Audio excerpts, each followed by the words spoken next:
Welcome to our deep dive today. We're going to be looking into a case that has really shaken up the cycling world. Yeah. It's the murder of Mo Wilson.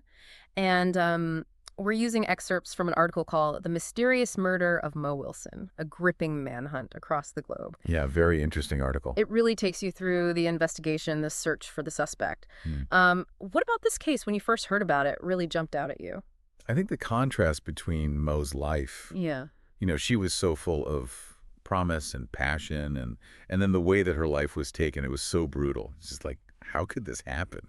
You know? Yeah, right. You would think that the cycling world would be all about, sportsmanship and camaraderie. Right. But let's talk about Mo for a minute. I mean, she was more than just a cyclist. She was a Dartmouth engineering grad. I mean, that's incredible in and of itself. To be a professional athlete and have that level of education, it really speaks to her, drive and her ability Yeah. to achieve things. Yeah, a total overachiever, right? Right. But then she had a knee injury that stopped her skiing career. Oh, I didn't know that. Oh. Yeah, she was a ski racer, and that's what actually led her to cycling. Okay, so she needed another outlet. Yeah, and she found it in cycling. Uh, And she was making waves quick. I mean, she was doing really well. And even beyond just her athletic achievements, she was also, really trying to change the cycling world to make it more welcoming and inclusive, which I think is really admirable. That's a really good point. She was advocating for more inclusion in a world that honestly can be pretty exclusive sometimes. Yeah, it's very niche and can be very expensive and, all of those things that can create barriers for certain people. Exactly. So unfortunately, Mo's life was cut short on May 11th, 2022,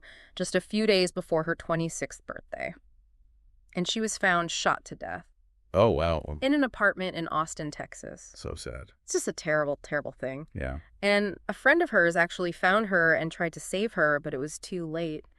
And at first, investigators thought maybe it was a robbery gone wrong. That makes sense, yeah. Because they found her expensive racing bike discarded nearby. Oh, interesting. So that's kind of where their initial thought process was going. But then things took a kind of a turn. Okay, what happened? A very important detail came out. And it turned out that Mo had been dropped off at the apartment by another cyclist, Colin Strickland, Okay.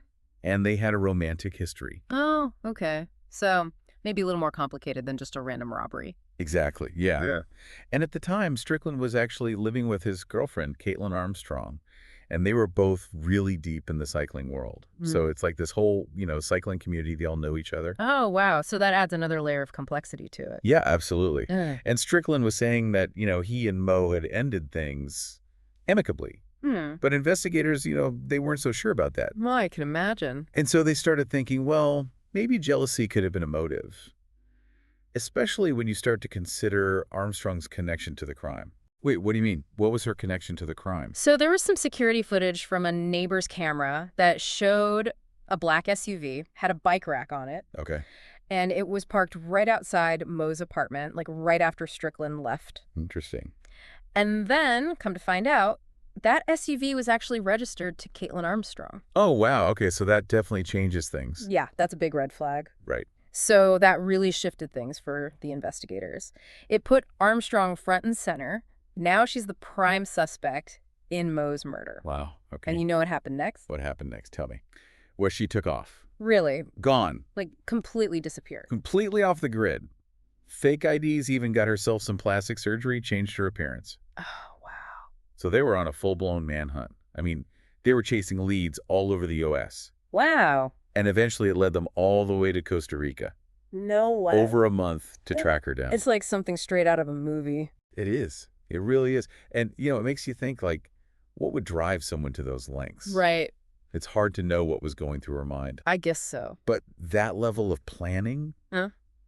that suggests that she was really determined to get away with it. Yeah. I think it's a reminder that even people who seem, normal everyday people can do extreme things Oh, yeah, for sure. when they're driven by these powerful emotions. Yeah, this whole case sent shockwaves through the cycling world. Oh, absolutely. And, it raises all sorts of questions about the pressures that athletes face. Right. We always hear about that. But this just takes it to another level. Yeah, and, Mo's death really brought up this important conversation about mental health in sports. Hmm. The drive to win and the pressure to perform and the rivalries. Yeah. All of that can create a lot of stress and anxiety and even depression. And I would imagine in a sport like cycling where it's so individual, Exactly. it's got to be even harder. Yeah, you're kind of out there on your own a lot. Yeah. And so, athletes in these high-stakes environments, they might feel like they can't show weakness Yeah. or vulnerability. Right. They might not want to seek help because they're afraid of looking weak Mm-hmm. or, unfit to compete. Yeah, makes sense. And so, sometimes these emotions can build up and manifest in really destructive ways. That's scary. Yeah. Do you think there are things that could be done, to address these mental health challenges in cycling or even in sports in general? Oh, absolutely. I think there are several things. Okay, like what? First of all, we need to create a culture where athletes feel comfortable talking about mental health. Okay. Encourage open communication and make sure that they have access to resources like counseling and therapy. Yeah, it seems like removing the stigma Because is a it's big part of it. huge. Yeah. And we also need to recognize the signs of burnout and overtraining. Mm-hmm. So coaches and support staff should be trained to identify athletes who might be struggling Right. and encourage them to take breaks when they need to. Yeah, instead of just pushing through it. Exactly. Mhm. It's about, shifting the focus from just winning to promoting overall well-being. Mm. Making sure that the mental and emotional health of athletes is just as important as their physical training. Right.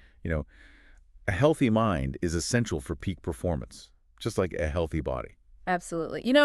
As you're talking, this makes me think about something else that I was really struck by when I was reading about Mo, and that was her dedication to making cycling more inclusive. Yes. And it made me wonder, what are some concrete steps that could be taken to really make that happen? Well, I think a big part of it is making cycling more accessible, Okay. both financially and in terms of representation. Right. The cost of bikes and equipment can be a huge barrier Oh, yeah. for a lot of people. Especially right now. Oh my gosh, yes. Hmm. So, maybe there could be initiatives to provide affordable gear or, subsidized gear. Yeah, and also like you were saying, seeing people Yeah. who look like you or come from similar backgrounds. Representation is so important. Yeah.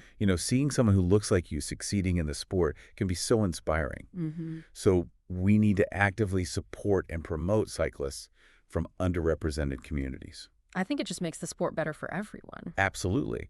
A more diverse and inclusive cycling community is a stronger community. Yeah. And I think it would honor Mo's legacy, Mm-hmm. by carrying forward her commitment to making cycling a sport for everyone. As we're talking about all this, I just keep thinking about how tragic it is. It really is. I mean, Mo had so much ahead of her. This was just a beginning. Mhm. And for it to end so violently, it's just... Yeah, it's a reminder, I think, to really pay attention to our own well-being, Hmm. but also to try to create a supportive environment, in our Yeah. communities, Yeah. to look out for each other, notice when someone might be struggling, Yeah.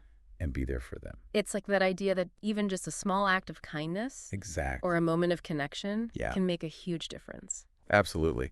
And, this makes me think about something that wasn't really talked about in the article, but I think it's relevant. What's that?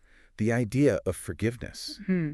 How do we deal with these really complex emotions?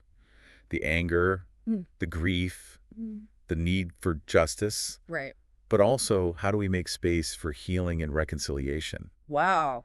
That's a big question. It is. And I think it's something we all struggle with, Yeah. whether it's something personal, a betrayal, or even trying to make sense of a tragedy on a larger scale. Right. Forgiveness is not about condoning the actions. Right. It's about letting go of that anger Yeah. and the resentment Mm. that can really eat away at us. It's about choosing to move forward, I guess. Exactly. Not forgetting the past, but finding a way to live with it. Yeah. And maybe in this case, it's also about understanding that people are complicated, Right. that we're all capable of great things, Yeah. but also terrible mistakes, and maybe finding some compassion Yeah. for ourselves and even for the people who have hurt us. I love that. That's a really powerful perspective. Yeah. And I think it reminds us that even with all the twists and turns in this case, Mm. it all boils down to human beings. Yeah. With all our imperfections and contradictions, All right. we're capable of immense love, Mm-hmm. but also terrible mistakes. Yeah. And I think it challenges us to look deeper, Yeah. to really think about the nuances of human behavior, Mm. and to try to create a world where healing and understanding Yeah. are just as important as justice.